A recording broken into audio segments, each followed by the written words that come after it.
छोटे से गांव की है जहां एक लड़की की शादी होने वाली होती है। यह लड़की नंदिनी बहुत खूबसूरत थी।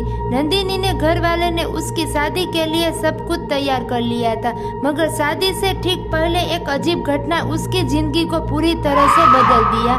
नंदिनी का भाई राजू गांव से बाहर पढ़ाई करने के बाद घर लौट आया था।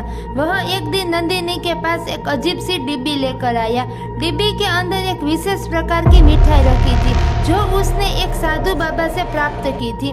राजू ने नंदिनी से कहा, यह मिठाई खास है, इसे खा लो, इससे तुम्हारी जिंदगी में खुशियाँ और समृद्धि आएगी। नंदिनी ने शुरुआत में थोड़ा संकोच किया, लेकिन फिर भाई के कहने पर उसने वह मिठाई खा ली। वह मिठाई स्वाद में सामान्य ही थी, लेकिन जैसे ही नंदिनी ने उसे खाया उसके भीतर एक अजीब सी हलचल महसूस होने लगी। उसकी आंखों में एक असाधारण चमक आ गई और उसके चेहरे पर एक अजीब सी मुस्कान आ गई थी। शाम को नंदिनी शादी की तैयारी में व्यस्त थी, लेकिन उसकी तबीयत अचानक बिगड़ने लगी। उसकी आंखें लाल हो गई और हाथों में अजीब तरह से झंझनाहट होने लगी। वह अचानक से चिल्लाने लगी, मुझे कुछ हो रहा है, मैं कुछ नहीं कर पा रही हूँ।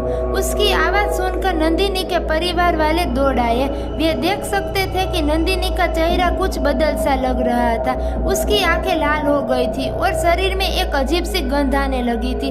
नंदिनी ने धीरे धीरे उठते हुए कहा, मैं नहीं हूँ, मुझे कुछ अजीब सा हो रहा है। अब नंदिनी की बातों में अजीब सा बदलाव आ गया था। वह एकदम अलग हो गई थी, जैसे किसी और आत्मा ने उसके शरीर को कब्जा कर लिया हो। अगली रात नंदिनी के घर के अंदर अजीब अजीब हरकतें शुरू कर दी। वह पूरे घर में दौड़ने लगी, रेंगने लगी और कभी कभी हंसने लगी तो कभी कभी गुस्से में चिल्लाते हुए अपने परिवार को डराने लगी। नंदिनी की हंसी बिल्कुल असामान्य थी, वह डरावनी और गहरी थी। एक दिन नंदिनी ने अपने हाथों में एक धारदार चाकू पकड़ा और खुद को नुकसान पहुंचाने की कोशिश करने लगी। उसकी माँ और भाई घबराए हुए थे। राजू को अब एहसास हुआ कि इस स्थिति के पीछे कुछ और ही है। उसने सुना था कि कुछ लोग इस तरह से अजीब घटनाएं करने लगे तो उसे तंत्र मंत्र का सहारा लेना होगा। उसके लिए वो गांव चला गया और उसके गांव में एक तांत्रिक बाबा को बुलाया। तांत्रिक बाबा ने जब नंदिनी को देखा तो उसने बिना समय गवाए उससे कहा, यह एक आत्मा है जो नंदिनी के शरीर में समा गई है। यह आत्मा उसकी शादी से पहले उसने भाई ने जानबूझकर उसे खिलाई थी। राजू चौंक गया और राजू चौंकते हुए उसको पूछा, क्या यह सब किसने किया और यह भूतनी कैसे नंदिनी के शरीर में आ गई?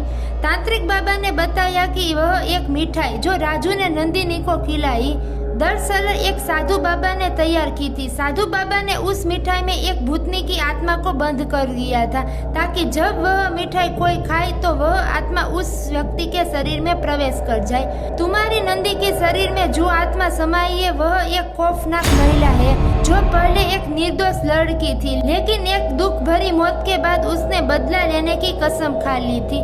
तांत्रिक बाबा ने उसे कहा, अगर हमें उसे बचाना है तो हमें एक तंत्र मंत्र की मदद लेनी होगी, लेकिन इसके लिए तुम्हें वह साधु को खोजना होगा जिसने यह साजिश रची हो। राजू और तांत्रिक बाबा ने कई दिनों तक साधु बाबा का पीछा किया और अंत में उसे एक अंधेरे मंदिर में ढूंढ लिया। साधु बाबा ने उन्हें बताया कि नंदिनी को उसने क्यों चुना था, क्योंकि वह लड़की उसकी पसंदीदा थी और वह चाहता था कि उस लड़की की शक्ति इस हिस्सा बने। तांत्रिक बाबा ने सब कुछ ठीक से समझा और एक तंत्र मंत्र के बाद नंदिनी को भूतनी की आत्मा से मुक्त कर लिया। भूतनी की आत्मा को अंततः शांत कर लिया और नंदिनी का शरीर फिर से पूरी तरह से सामान्य हो गया। नंदिनी को अब अपनी पूरी जिंदगी में यह एहसास हुआ कि एक गलत कदम किसी और की पूरी जिंदगी बदल सकता है। उसने समझ लिया कि किसी भी चीज को बिना पूरी जानकारी से ग्रहण नहीं करना चाहिए। अब नंदिनी और उसका परिवार खुश थे।